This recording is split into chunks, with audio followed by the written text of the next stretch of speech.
Imagine that you immigrate to the land of the free, being the United States, from the former USSR. I said one too many S's there. And you decide to start a family, and you become very skilled in computer programming, where you're highly sought after in the banking industry for the type of software that you do. A few years go by, and then you get headhunted by one of the biggest banks that are out there in order to program software that can give them a bit of a market advantage. And so you do this job for about 2 years, and then you decide to call it quits and resign. And then about a month after you resign, you're arrested by the FBI and looking at an 8-year prison sentence, because this is what happened to Sergey Aleynikov.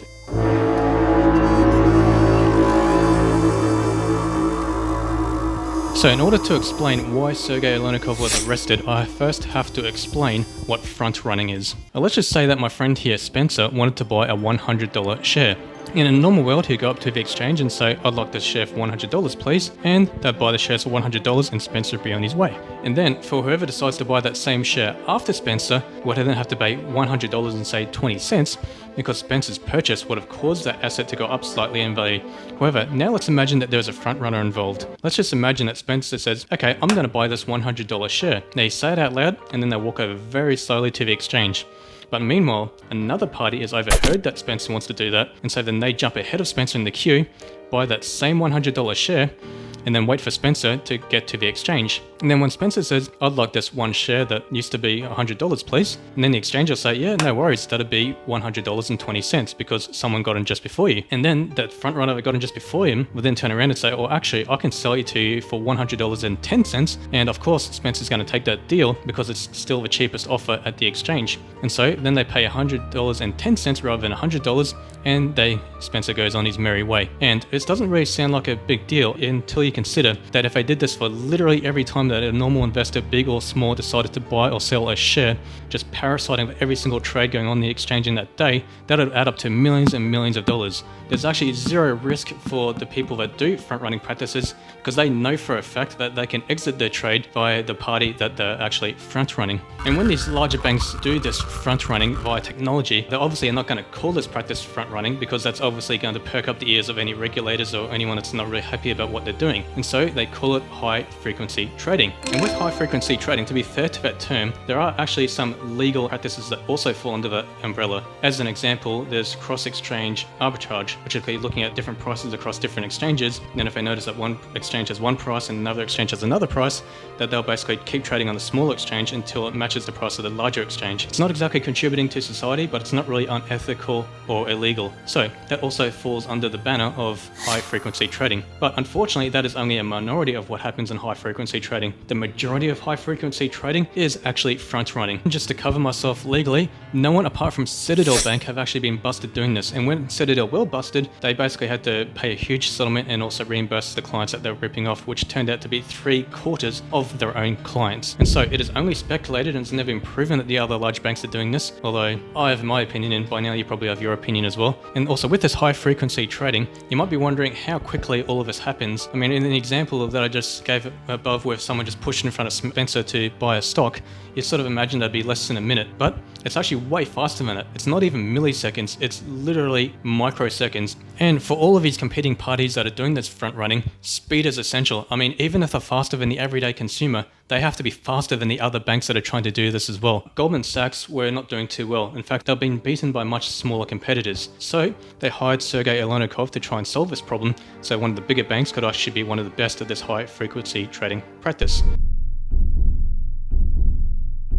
So Sergey got to work and trying to make Goldman's code for high frequency trading way more efficient and lean in order to shave off some microseconds. Anyway, 2 years passed by and he got Goldman to being much faster high frequency trading. Sergey basically thought, okay, it's a job well done. I'm happy with my 2 years here and I'm going to resign. So he gave his 1 month's notice and decided to call it a day. So now it comes to Sergey's last day at Goldman Sachs. On his way out, he sent an email to himself which contained the code that he worked on, and this turned out to be the biggest mistake of his life.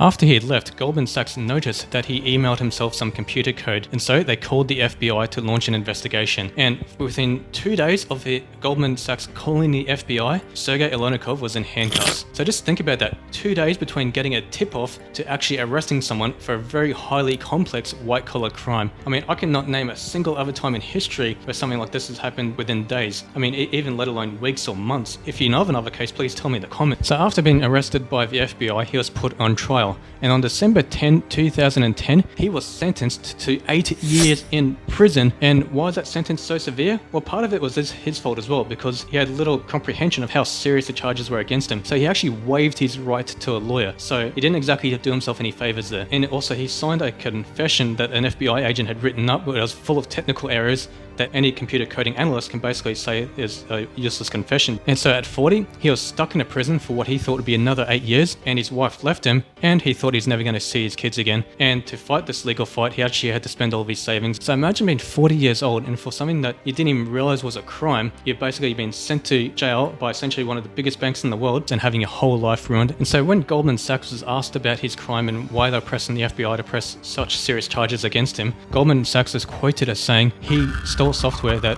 would enable him to manipulate the market in unfair ways. And okay, and if that is the case, and if he is actually guilty, wouldn't that also make Goldman Sachs guilty as well? Anyway, what was he actually charged with? Well, officially, it all came from the Economic Espionage Act, the National Property Act, and the Computer Fraud and Abuse Act. And by the way, these were all federal charges. And that is a very important distinction because that'll come into the story later. So about 1 year into his 8-year sentence, or on February 16, 2012, his case went to the US Court of Appeals. And they actually ruled in his favor. And the reason being is that 1, 95% of the code that he allegedly stole was open source and available for everyone on the internet anyway. And 2 was that remaining 5%, he as an individual employee actually created the remaining 5% by himself. There's no one else from Goldman Sachs that really helped him. And 3, code did not do the function that the original court was led to believe that it actually did. The code that he actually emailed to himself was actually useless or high frequency trading or front running or any of those above practices. It did other stuff, but it wasn't any of the stuff that Goldman was actually initially worried about. And to me, that alone would have been enough to have the charges dropped. But his legal team basically went with a strategy where they actually were going to get him off in a technicality. And so that technicality was from the Economic Espionage and Fraud Acts and all the acts that I mentioned before. Big thing about those acts is that they stated that the stolen material actually needs to be recreated or reused by an overseas competing party. And that never actually happened because he didn't actually give the code to anyone. And so that was the technicality that they used to get those charges dropped against him. And just looking at this, I mean, I can sort of see both sides of the story here. I mean, for the argument for his guilt, although it was open source code, he did download it and he did later put it onto a USB. And he took that USB with him to a meeting at a competing company. But on the side of his innocence though, is that data was never actually taken off the USB. The FBI can tell that somehow. And so that does seem to show that he did have intent to use that code, until you remember that the code doesn't even do the function that it is accused of anyway. So if he did take a job at a competing company, he would have had to start that code all over again anyway in order to do the high frequency trading. So anyway, the US Appeals Court set him free and dropped all the charges. So does the story end here? Oh no. Goldman Sachs are only just getting started. So the first thing that happened was that the details of this case were taken all the way up the flagpole, where President Obama himself had to close that loophole that stated that you actually have to use the stolen material overseas. So if that had been backdated to Sergey Aleynikov's case, that loophole that he got off on the appeals court would not have actually saved him. And so to get escalated all the way where the president basically has to modify a National Stolen Property Act, I mean, to me that's a pretty big deal. But anyway, moving on. So on the 9th of August 2012, he was rearrested by New York State. And you're probably thinking, but what about double jeopardy? Well, before he was being charged by the United States as an entire country, whereas now he's been arrested for breaking state laws or New York State. So on August 9, 2012, he was rearrested by New York State for unlawful use of secret scientific materials and unlawful duplication of computer-related material. So although now he was free from all the federal charges, he now has to go through his process all over again, except this time with state charges. So on May 1st, 2015, he was actually cleared by a state jury of any wrongdoing by the state courts. So now he was innocent in both the federal and state courts' point of view. So does the story end here? Oh no. Goldman Sachs, along with the New York State, appealed this verdict on April 4, 2016. And on January 24, 2017, the state won this appeal and having his charges reinstated by the New York Supreme Court. So naturally, he appealed this appeal straight away on April 20, and on May 3, 2018, unfortunately the court sided with the guilty verdict, but they changed the sentencing to time that was already served. So on the positive, at least he didn't have to go away to prison anymore and you didn't have to stress anymore. But on the negative, his name was no longer cleared. Now to me, this sounds like a bit of a compromise where we won't admit that we wronged you, but we want to protect ourselves from any future civil suits that you might put against you for basically ruining your life. I'm not sure if that's what was actually going through their head, but as an outsider reading that situation, that's what it seems like to me. So now is that the end of all the court cases? Well, kind of. It's the end of all the criminal courts, but now the civil court saga is just beginning. So first, Sergey Aleynikov tried to sue the FBI for malicious prosecution, but it went nowhere because he had the guilty verdict from the state court.